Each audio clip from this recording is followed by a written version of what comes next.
Welcome to Satsunami.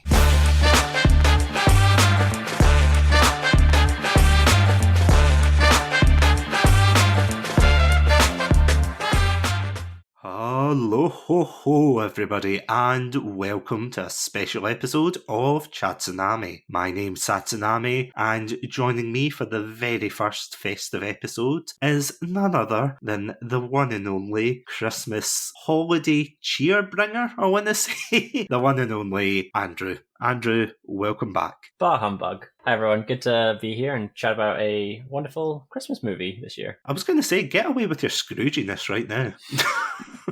Yeah, I'll reserve my Scrooginess because I very much enjoyed the topic we're going to be talking about today. And out of curiosity, what topic are we going to be talking about today? We are going to be talking about the Netflix animated Christmas movie Klaus, or Claus. I don't know which. I think is Klaus, but if you want to correct me on that, you're more than welcome to. To be fair, I do think it is like a tomato situation. There's a lot of like reviewers and people who have like talked about this film, and I think they basically use the words like Klaus and Klaus interchangeably. So yeah, I mean, I'll be judging you silently from afar, but no, go on. Oh, of course. I wouldn't expect anything less. Yeah, so we're going to be looking at the Netflix animated feature film Klaus, which came out in 2019. And was the directorial debut of Spanish director Sergio Paulos in 2019, which received huge critical acclaim. It won the BAFTA that year and was nominated for Best Animated Movie at the Oscars as well, which is pretty incredible for a Christmas animated movie. I can't think of many others. Maybe the Polar Express might have done that as well, but I can't think of many other Christmas animated movies that would be nominated for Best Animated or Oscars.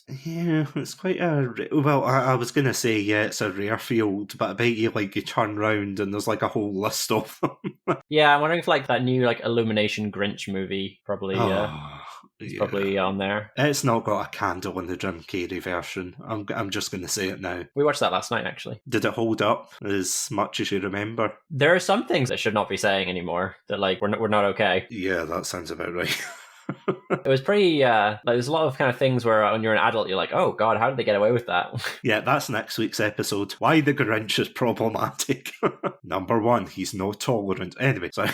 How the Grinch cancelled Twittermas. I mean, I would watch it out of morbid curiosity, to be fair. And for anyone out there who's saying, oh no, I wouldn't watch it, you liars, you would. It'd be like a true crime documentary. I actually don't think there is true crime Christmas documentary. Anyway, so I'm getting ahead of myself here. There's actually going to be a Grinch murder mystery movie coming out, like a live action one. I did see that. It's called The Mean One. Did they not bring out a Winnie the Pooh one as well? Yeah, it's like Honey and Gore or something. Yeah, something like that. It feels as if that's kind of the trend of horror films now, to take like a very child-friendly figure and then be like, oh yeah, by the way, you want to see them stab someone. Yeah, going back to something a bit more wholesome and something to do with Christmas cheer. Yeah, at the time of recording this, there is, of course, like a lot of Christmas music going around. There's a lot of festive films going around. Honest to goodness, I don't know about you, Andrew. Like, have you started watching any Christmas films? Yeah, we've gone through Elf, Noel, Grinch, and then this one. Those are the ones we've covered so far. At the time of recording, it's only December 3rd, so we've still got long time left and many more to get through. Oh yeah, we've got time. We can speedrun them just one day. Just keep going. Yeah. And I mean, with the amount of Christmas Carol adaptations, it's going to take a while. But when we're talking about these festive films, we're talking about things like The Muppets Christmas Carol, It's a Wonderful Life, and, you know, we're thinking of all these classics of cinema. But going back to what we're going to be talking about today with Klaus, I'm going to be honest, I felt as if this film came out of nowhere. Were you the same? How did you come across this film, like, initially? It was promoted back in 2019 on our Netflix. And we heard some hype around it in terms of like that it was getting a lot of kind of Oscar season buzz for a Christmas movie and a very unique animation style. So we decided, I think it was while we were putting up our Christmas tree, or it was we were doing something in our apartment at the time, and so we popped it on, but we weren't really paying attention to it because we didn't really care too much about it. And so I'll be honest, it didn't interest me that much, but rewatching it just this week, I've kind of got a brand new appreciation inspiration for the movie, I think it is wonderful. But we'll get into exactly why as we go on. I have to admit, I was kind of laughing to myself there when you said you were watching this when you were putting up the tree, because I was doing exactly the same thing a couple of years ago when I first found this film. And I think it was just because I saw it advertised on Netflix, and I kind of thought, I don't know, I like A Muppet Christmas Carol, It's a Wonderful Life, The Grinch, I'm very wary when it comes to new Christmas films, as weird as that sounds, because,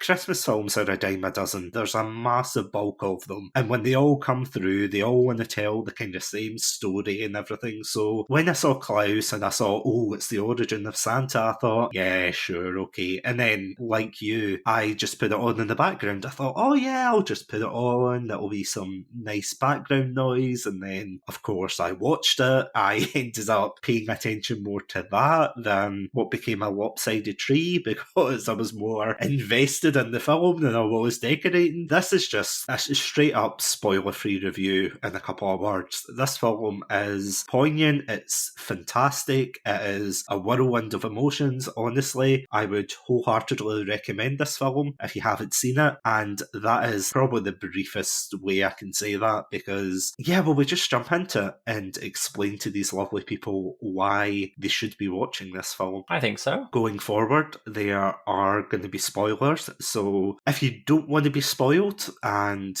you want to watch this and experience it for the first time yourself, please put some tinsel in your ears, go watch the film, then come back and listen to this episode. We'll be waiting, so without any further ado, we'll be right back after these holly jolly messages. Welcome to Satsunami, a variety podcast that discusses topics from gaming and films to anime and general interests. Previously on Satsunami, we've analysed what makes a good horror game, conducted a retrospective on Pierce Brosnan's run as James Bond, and listened to us take deep dives into both the Sonic and Halo franchises. Also, if you're an anime fan, then don't forget to check us out on our sub-series, Satsunami, where we dive into the world of anime. So far, we've reviewed things like Death Note, Princess Mononoke, and the hit Beyblade series. If that sounds like your cup of tea, then you can check us out on Spotify, iTunes, and all good podcast apps. As always, stay safe, stay awesome, and most importantly, stay hydrated.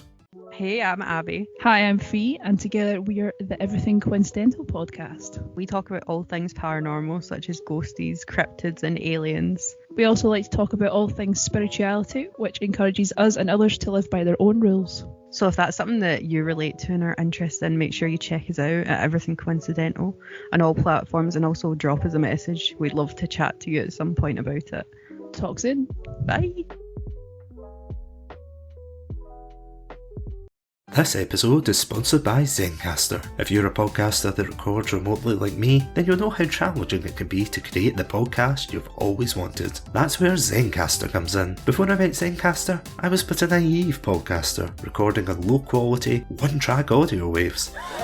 But with Zencastr, you can kiss those fears goodbye, as they provide crystal clear audio and HD video. Plus, with our all-in-one podcasting suite, recording with guests is extremely simple. From local recordings to post-production, Zencastr has it all. Go to zencastr.com/pricing and use my code CHATSUNAMI. You'll get 30% off your first 3 months of Zencastr Professional. I want you to have the same easy experience I do for all my podcasting and content needs. It's time to share your story. So Andrew, tell me what this film is about. Yeah, for sure. Klaus is the story of the origin of Santa Claus, essentially. Our main character is actually a very entitled, privileged young man who his father is the Postmaster General and wants his son to kind of learn to develop on his own and not be so reliant on the money that comes from being the son and heir of the Postmaster General. I don't know if it's an heir situation. So he sends his son off to be the postman for a small island community who do not have much reason to send mail to one another because they are constantly at war between these two rivaling clans. So he has to try and establish a postal network between these people. He discovers a man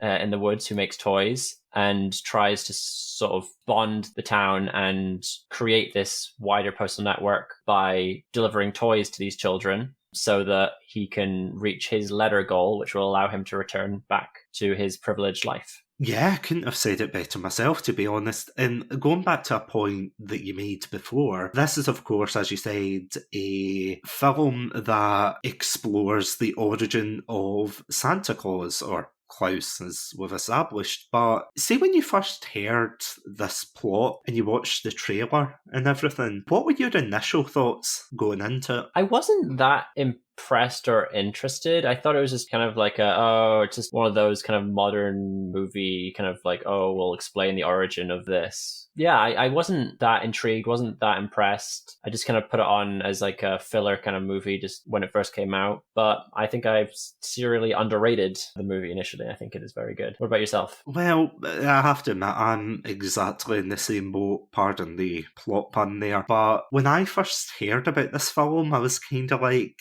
yeah, we're going to have this origin story. It's going to be sappy. It's going to be cheesy. And I'm not going to lie, the first, maybe third of this film doesn't really do itself any favours. Because I watched this film begrudgingly for my partner, but I showed my girlfriend this film. And she had never seen it before. She'd never heard of it. And I was like, oh, it's a great film. It's all about the origin of Santa Claus. And of course, while we were watching it, throughout the first third, it's about this, as you said, this spoiled postal heir, as it were, called Jesper, who he only cares about himself. He cares about his silk sheets. He's very egotistical. And of course, he gets sent to this very remote place called Smearensburg. And throughout that whole sequence where he's trying to establish a postal service, and obviously to little success, my girlfriend turned around to me and she's like, what does this have to do with the origin of Santa? And it is, I have to admit, it's really hard to be like, oh no, keep with it,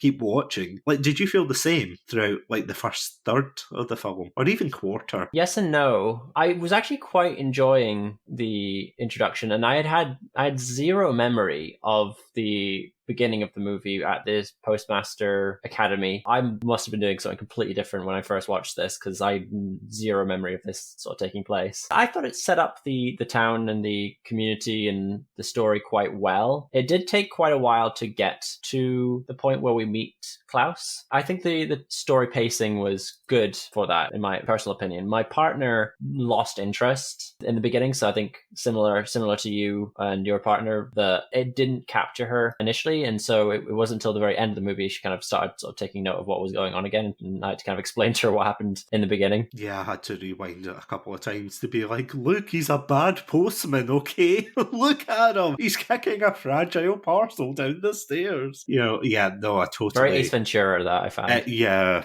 Oh, God, absolutely. See, before we go on to the plot, and basically how this broke me down to tears. Lie down, try not to cry anyway kind of meme. That was literally me at the end of the story. But before we go on to that, can we talk about the animation? Yeah, definitely. I would love to speak more about that. I'm going to be honest, this film looks, and no bias here, but this film is absolutely gorgeous. It is stunning to look at. It's got this very weird hybrid of 2D and 3D animation. This was something that you and I were talking about just before we got on to recording, but the kind of base animation, it's very much hand-drawn 2D animation, but with the right amount of lighting and shading and things like that. They make it into, it looks like the perfect hybrid between 2D animation and 3D animation. But did you feel the same, Andrew, when you first watched this? Well, when I first watched it, I'm struggling to remember my initial impressions of it. I don't think that it, much like most of the movie, I don't think it really captured me initially, and I don't think I fully appreciated it until my most recent rewatch of it. But I do agree, I think it is wonderful, and being such a huge fan of traditional 2D animation, I was so thrilled to sort of see kind of an evolution of what that would become. And I know that was the intention of the director, to try and establish what 2D animation might have evolved into had computer generated animation not kind of taken over the animation scene. So it is brilliant to see how they used volumetric lighting to give it that unique look, to make it look like that handcrafted feel that so many of the traditional 2D animated movies had, while still looking very much like a modern movie. There are points that do look kind of janky, but like it isn't as quite as polished in some ways as some other films, but I do think it is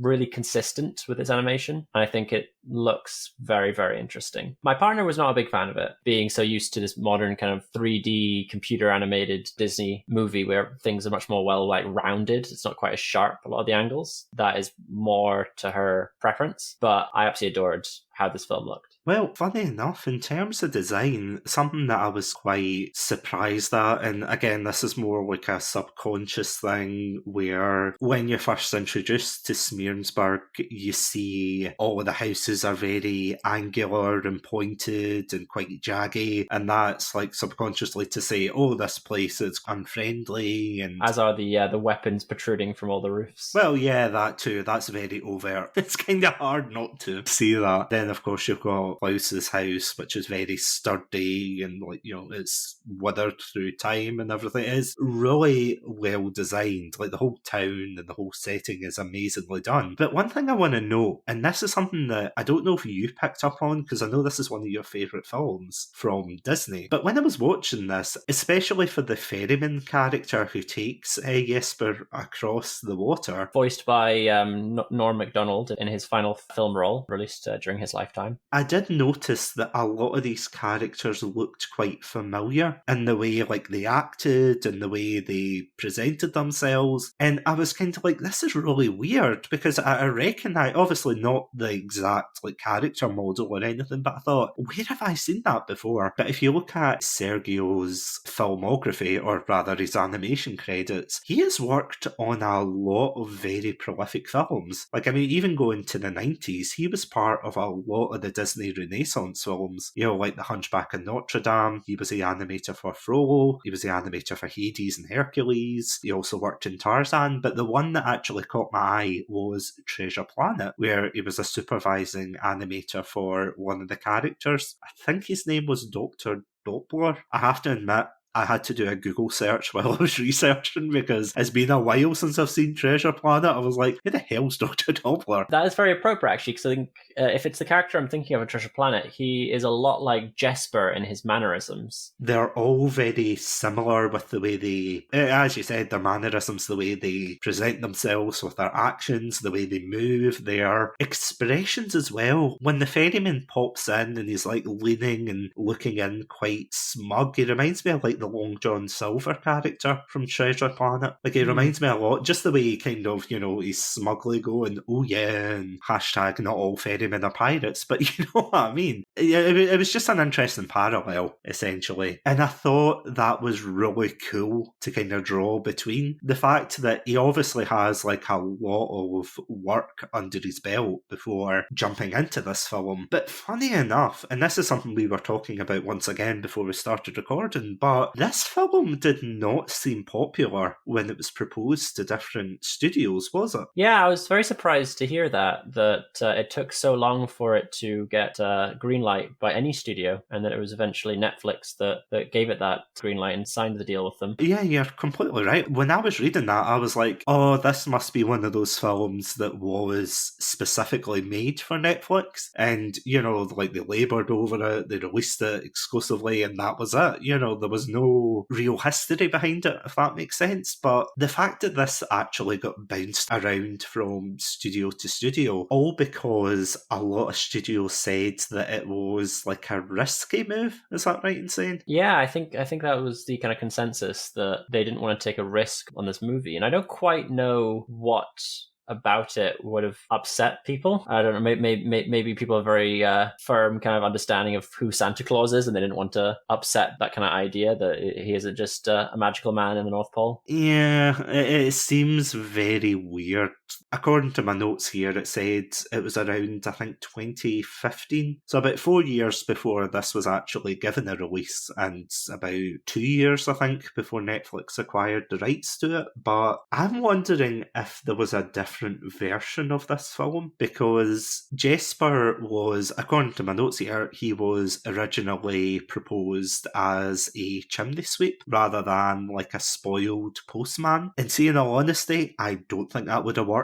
I do see what they were going for with that is someone that could easily access the chimneys to deliver presents. But yeah, no, it doesn't quite have the same kind of ring to it that the postman kind of storyline has. Just before we go on to talk about the plot, one thing that I was actually really surprised at and really intrigued by was the introduction of the Sami people. You know the scene I'm talking about where all the children are given their letters to the postman, and there's like one girl who exclusively speaks Sami, which, correct me if I'm wrong, I think it's like a Finnish, or it's definitely a Scandinavian indigenous tribe, isn't it? Yeah, that's kind of the impression I was getting. My partner thought she could hear some almost French to what they were saying. I don't know if the language they were speaking is a genuine language or if it was kind of made up for the movie. I'm not quite sure, but I'd be interested to know that. Yeah, no, it is a real language. The Sami people do encompass areas of nowadays Scandinavia, so like Norway, Sweden, Finland especially, and they just kind of travel from place to place. And funny enough, and this was years ago, like pre-pandemic times, but when I went to Sweden one time to visit a friend, I actually learned that they actually have a pass, like a special pass that allows them to move between each country without a passport. But that's just a fun travel fact of the day. Yeah, they can like move from country to country without being stopped, which is pretty neat. But yeah, they're like a real nomadic people. Yeah, which I have to admit, I thought was quite surprising, because see, in all honesty, if this was like an Illumination film or was anything like that, you would bet they would have had some kind of minion-esque elf people or something like that. I don't know, like I kind of shudder to think what would happen if a studio like that would have got their hands on this story, and it definitely would have undercut the story. It was really cool though, I have to admit, it was really cool. One thing I really like about it is it doesn't feel the need to have the kind of comedic relief that a lot of other current films are so prevalent with. Like, I don't feel like it has some silly Minion-esque kind of device in there. Like, there is comedic relief throughout it, but it tonally works, it's consistent, and it fits the movie very, very well. It doesn't stoop low in the majority of cases with its humor. If I'm gonna nitpick, I would say there's a couple of stereotypes when it comes to the two warring clans. You know, the Ellenbows, who are the red-headed, hot-headed, as it were, individuals, and the Crumbs, who are, just pretty much the same, but with black hair and very dour-faced. They're a lot more serious. Some moments between them, I was kind of like, okay, I've had enough of this. You know, that way. Like, I get that's obviously the central reason why Smearensburg is the way it is, and I like their introduction and everything, but there were just some moments where I'm like, okay, this is a bit too much. But again, that's more of a nitpick. No, I would agree. The weakness of this film, if there is one, is how they dealt with the two, particularly like when we sort of would see the leaders of each clan. I don't think it was anything particularly interesting. I think it was pretty standard in terms of what has come before it. But I think you're right. It's a small nitpick. I think it still works, but I do think that is its weakness, if there is one. I don't know what your feelings on this are, if we are talking about weaknesses of the movie, but I didn't quite like the choice of songs that they used in the movie. I thought that was a bit of an issue with the tone of the movie. I'm using tone of the movie quite often, but just that I don't feel it fit the movie a lot of the time, the songs that were being chosen. They were beautiful songs. I love the songs themselves, but I just don't think they necessarily fit the movie very well. Yeah, the only song I would give an exception to, because as you said, it's absolutely beautiful, is see the one they play at the very end, and the one where I think it's Margot, her name is, the Sami child, when they give her the sled or the ski thing, and you're very Treasure Planet-esque, which is like it is very Treasure Planet-esque, you're right. I just noticed that as soon as I thought about it. I thought that is very, Jim, what's his face? Hawkins, thank you. Yeah, I love that song. I will say that really suited the film, but I totally agree with you when it was songs like Don't Mess with the Postman, and I can't remember the other song. Was there a rap or something? Or there was something when he was going up to see Klaus, I think, was a bit of a weird song. Yeah, no, I 100% agree with you there, and thank you for bringing that up. Yeah, those like two moments, or I think those are the only two songs that are, maybe two or three, but you're completely right. Other than the very emotional build-up and swelling music you get with the other bits, that bit in particular, or sorry, those scenes in particular, yeah, completely agree. Those are definitely some of the weak points, and you feel as if they could have put something better in, but again, minor nitpicks, absolutely minor nitpicks. But now that we've got the nitpicks out of the way, do you want to move on to the absolutely poignant story of Klaus? Yeah, I'd love to speak more on that. What are your thoughts on the story, so we can start you off this time? I cried. I'm not going to lie, this film made me cry. It made me curl up in the fetal position. It is a lot more emotional than I remember it being, because when you watch this film, as I said at the beginning, when you watch this film and you get to the first third, I think, just before he meets Klaus, you kind of get this feeling it's going to be this, oh, it was good, don't get me wrong, I do agree with you, Andrew, it was like a great setup and it was great pacing, but you do not get a sense for how emotional this film's going to be when you see him walking up and he's like, oh, I want to get back to my life and everything, and you think, right, okay, we've done this dance before, we've watched like 1,000 films like this, he's going to learn his lesson, he's going to go through that scene where he has the misunderstanding with the other characters and he'll come back, and you know these tropes. And don't get me wrong, it can be kind of tropey at times. Yeah, I would agree with that. I that would be another thing that I would have brought up as a weakness of how kind of predictable a lot of it was. I think there were some moments where they managed to pull the rug from under my feet a little bit. But yeah, I think just the whole, you kind of can see that he has this goal that he's misleading everyone, and you know it's going to come back and bite him, and then he's going to have to try and redeem himself. Like, you can see that coming from a mile away. Although I have to admit, I do think this is the very first and only film that I've ever seen where the villains like accomplish their tasks by being very competent postmen. I don't think I've ever watched like a maniacal postman that's done his job in a film. Like, can you think of any? No, I can't quite think of a postal scheme. But you want the letters to go out, yeah. Yeah. But sorry, going back to like the plot and everything, when you finally meet Klaus and you know there's the whole misunderstanding that Jesper thinks he is this very brutish axe murderer and everything, and then it turns out he's just a very kind-hearted individual. Can we talk about just the one scene that absolutely, because I want to hear your opinions on this as well, and to see how much you cried at it. We can have a cry off, if you will. The scene, I mean, where we find out why Klaus is, well, really the way he is. Yeah, it did hit me for sure. That was not the point that made me cry. There was actually a point that did make me well up with tears in the movie. That wasn't it, but that was a very hard-hitting moment where we kind of learn that it's very kind of akin to Up, the Pixar movie, where we discover that the reason that Klaus has made all these toys and they're just kind of sitting there is because he had made them for the children that he and his wife had hoped to have, but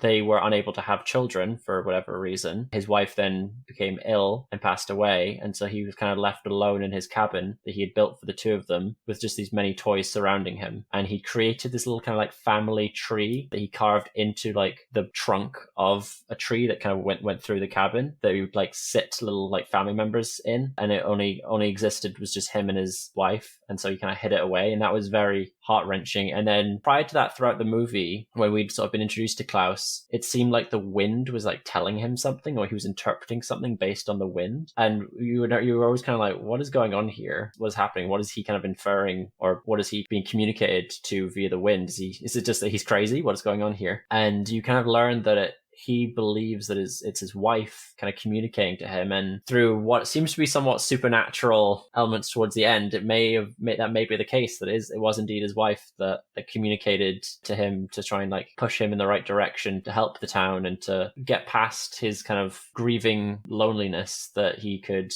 feel happy again. And yeah, when that moment came, it did really hit me. It was very poignant. I don't think it quite had the same impact on me that it did on you. Do you want to speak on that? Oh yeah, absolutely. I didn't cry watching this film, just to not bring it up, so But now, jokes aside, when I started rewatching this with my partner, I remember like turning to her and then turning to, the TV, and I saw that Klaus was on. And as the wind was kind of blowing, and as you said, the wind is very much like it is very symbolic. I mean, you could say technically it is his wife that is communicating with him as a spirit, which I thought was very touching. But just that scene, as you said, where he was saying, oh, I don't make toys anymore once they run out of toys, and you don't know why he doesn't want to make toys, but obviously it's going to be a sad reason. And Jesper is trying so desperately to say, oh, let's build toys, because he wants to reach his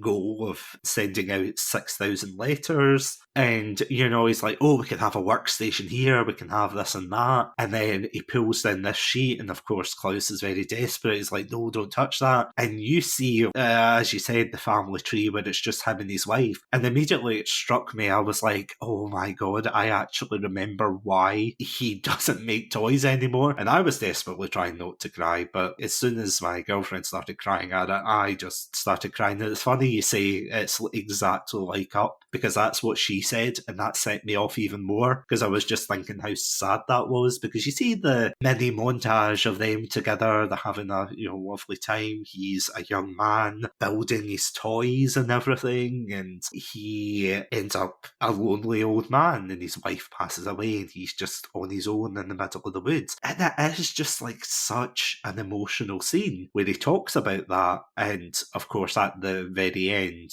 skipping ahead a bit, after 12 years, he finally decides to join his wife, and he says something along the lines of, I'm coming too, my dear, or something like that. And he puts down his axe for one last time. He goes into the wind, and that's it. He just disappears. I was a wreck. I'm going to be honest. I was a wreck. My girlfriend was a wreck. We were just sobbing uncontrollably, because it's just such a poignant moment that I don't think anybody would expect from a film like this. Because as we talked about before, this film is very tropey. You have all of these moments where it's okay, it's the selfish postman, he's trying to use this small town to return to his life of luxury. You've got the misunderstandings, him being a bit of a prat to people. And as the story develops, as I said, there are tropes there, but they weave them and twist them in such a magnificent way. For example, why Santa Claus does the things he does. And I have to admit, I did find that pretty funny when he goes to put the gifts on the mantelpiece, and then he sees it's the boy who threw a snowball at him and called him a loser. So he gives him a lump of coal when he comes up with the excuse that, oh, he's got a naughty list and he can see everything you're doing. And I thought that was really funny. Yeah, I really enjoyed the montage of all the children of the town doing the good deeds around town to make sure that they're on the nice list, which I kind of get. At one point, the villains say, well, what will happen when the children are no longer receiving toys that you're bribing them with to do good deeds, and the adults will start returning to hate each other as well. That scene kind of made me think, because I was like, yeah, well, that's kind of the situation, isn't it? That the children aren't being good for goodness sake. It does somewhat start a spark of goodwill, but the children are ultimately being nice just for reward's sake. So there's a bit of a mixed message going on there, in my opinion. Yeah, no, I'm totally with you there. But on the kind of flip side to that, though, see if you think about it, it would get into very dangerous The Grinch Who Stole Christmas territory, where it's oh, we don't need presents and things to be happy. I feel as if on the flip, I completely agree. You've got a completely valid point there, but you wonder how much it would kind of stray into that territory if they decided to go that way. But it would have been interesting to see. Yeah, I did actually think that's the direction they were going to go towards the end, when the presents all fell off pushed off the cliff by the Crumb. I thought we were going to find out the children didn't need the presents after all, but they were like, no, actually those were decoy presents. We have the real presents here to give to the children. So I thought they had the opportunity there to make it that kind of story, but they decided to go a different direction, and that was kind of one one of the moments where I felt the kind of the trope pulled up from under me, where I kind of expected to go one way and it didn't. I thought it was unique. I often one of those people who always like, oh, well, this is going to happen in the movie, and then like this is how it's going to go, kind of thing. Sometimes I feel like I almost ruin the movie for myself by doing that. And so when a movie is able to then surprise me, it's quite refreshing, where I'm like, oh, I was wrong. That's cool. As we said before, there are a lot of very, I don't want to be reductive and say paint by the numbers, but the kind of building blocks are there, but the fact that they do kind of move the blocks out every so often to kind of throw you off and go, oh, right, this is how it's going to end, or this is going to happen. It's fantastically done. And I do think that, would you say, looking at this film, looking at the plot and the animation and everything in one like neat Christmas bundle, would you say that Klaus deserves to be on the kind of pantheon of classic Christmas films that are watched every year? I do think it deserves to be held in high regard. I think it is now one of my favorite Christmas movies. I don't necessarily think it needs to be watched every year, but I do think it should be added to the Christmas rotation. Much like what we this time last year, we discussed Tokyo Godfathers and kind of said a very similar thing, that it's one to be added to the rotation, but maybe every other year kind of thing. What are your thoughts? I do think that this film is severely, maybe not underrated, because there is like quite a surprising fan base for this film. I took to Twitter and I put out a tweet saying, oh, I'm watching Klaus tonight, oh, it's a great film, blah blah blah, thinking I'll get 1 or 2 likes. But I was so surprised by the amount of people who were replying, and they were all saying things like, this film's beautiful, this film's so emotional, I loved it. You know, it was really surprising to see such a fan base for this film. And, you know, don't get me wrong, like, it completely deserves it, and I think it did have, apparently Netflix had reported that the film was viewed nearly 30 million times in its first month on the platform, according to what I'm reading here. And that's just like an insane amount. Like, I know obviously people will have it on repeat for kids and things, but it seems like a lot of views for 1 month's work. Yeah, it's very impressive that it did receive that kind of attention in its initial release. I mean, if a cinema release had that kind of attention, it'd be astronomical. But because obviously it's on Netflix, it's a lot easier to access. It doesn't quite get the same level of attention. Well, apparently it was in selected theatres. Oh, really? Yeah, 1 week before it came out on Netflix. Borrowing a phrase from yourself here, like the Grinch I am. Yeah, I would 100% recommend this film to be put on anybody's Christmas rotation, because it's a film that I genuinely think that a lot of people will maybe overlook, is the right word here, because I've actually heard people, I've been in the same room as people who have been looking through Netflix and they come across Klaus and I silently think, oh great, we're going to watch Klaus, and then you turn around and go, oh, it's an animated film, oh, I can't be bothered with that, and you know, they move on, and you think, well, first of all, that's not fair, but like, even beyond that, hatred is a strong word, but you know, that dislike of animated films, it's a film that is surprisingly emotional. It is an absolutely fantastic story. It weaves in the mythos, as it were, for basically the story as a whole of Santa Claus and how he, quote unquote, came to be. And it's done in just such an amazing way. Like, I have to admit, although I don't like the scene where the Crumbs and the Ellen Bows try to kill them, essentially, by throwing boulders and tree trunks at them, I have to admit, I did laugh at that scene where they start flying, because even before that happened, I remember my girlfriend turned around to me and she said, are they going to fly now? I'm like, what? No.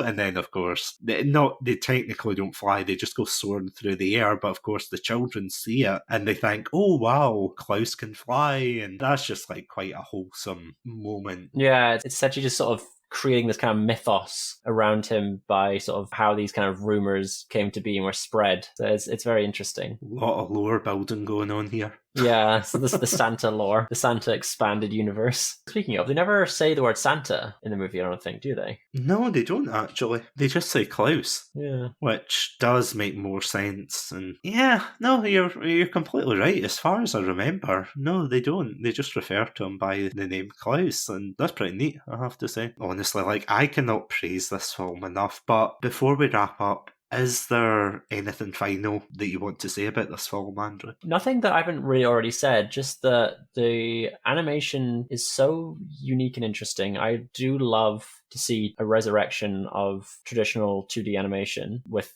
this has a unique twist to it. The story is very beautiful, very pretty. I do love the inclusion of the indigenous Sani people. I think that was very, very interesting, and it sort of, even just through this podcast, has taught me about a group of people that I was not previously aware of, and I recommend that people check it out. I think it's a wonderful movie. I can only echo those sentiments. I would 100% agree with you and say, if you haven't checked out this film, even though you've sat through a spoiler-filled review of it, yeah, I would wholeheartedly recommend that you check it out. It does such a good job at handling a lot of the moments with like care and the respect it deserves, whether that be, of course, with the Sami people, as we talked about, whether that be Klaus himself and the loss of his wife, which I thought was excellently done. Although we've both made parallels to like Up, which of course are obviously there, it's not like a kind of shot-for-shot recreation. It's not trying to say, look at how sad we can be, oh, look at this sad music, you know. It does it in such a beautiful way that it shows you, you know, how in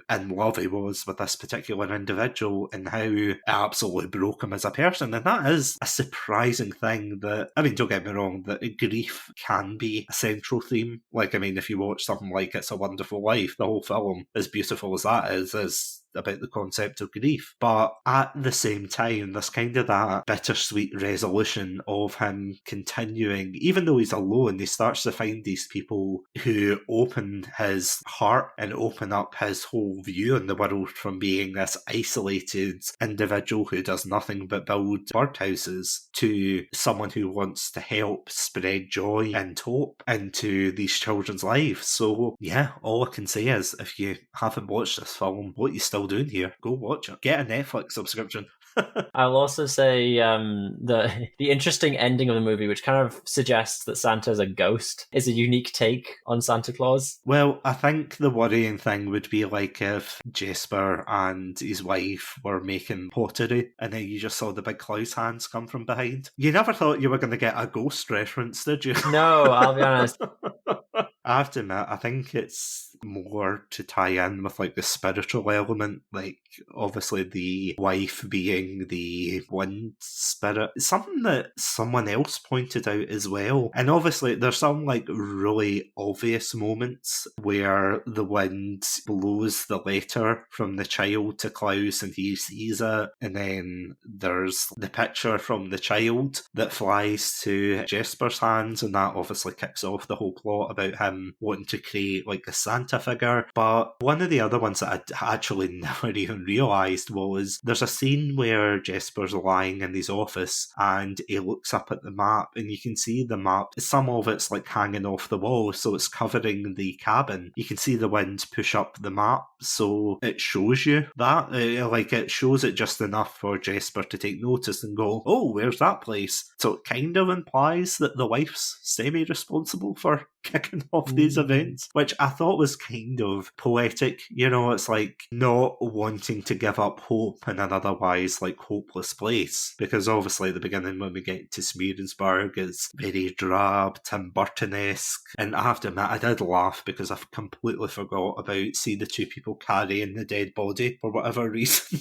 and them pushing the guy on the wheelchair. It's like I keep forgetting these small moments. It's like, this is very morbid, but obviously as the film goes on, the town becomes a lot brighter, a lot more vibrant, and all I can say is, if you haven't checked out this film, please, like, our words do not do it justice. You'll laugh, you'll cry, and honestly, you'll have a blast. For sure. So, before we finish up, first of all, Andrew, thank you so much for joining me in this episode. But yeah, before we finish up, where can these lovely listeners listen to more of your content? Thank you. Yeah, thank you for inviting me. I very much enjoyed coming on and rewatching this film. If people would like to find me online, they can find me at GreenShield95 on Twitter and also GreenShield95 on Twitch, where I occasionally stream on Twitch. I'm trying to do it more often, and hopefully when this comes out, I'll have a bit more of a regular stint doing some streaming. Yeah, by the time this comes out, he'll be like a partner. He won't have time for the podcast. It'll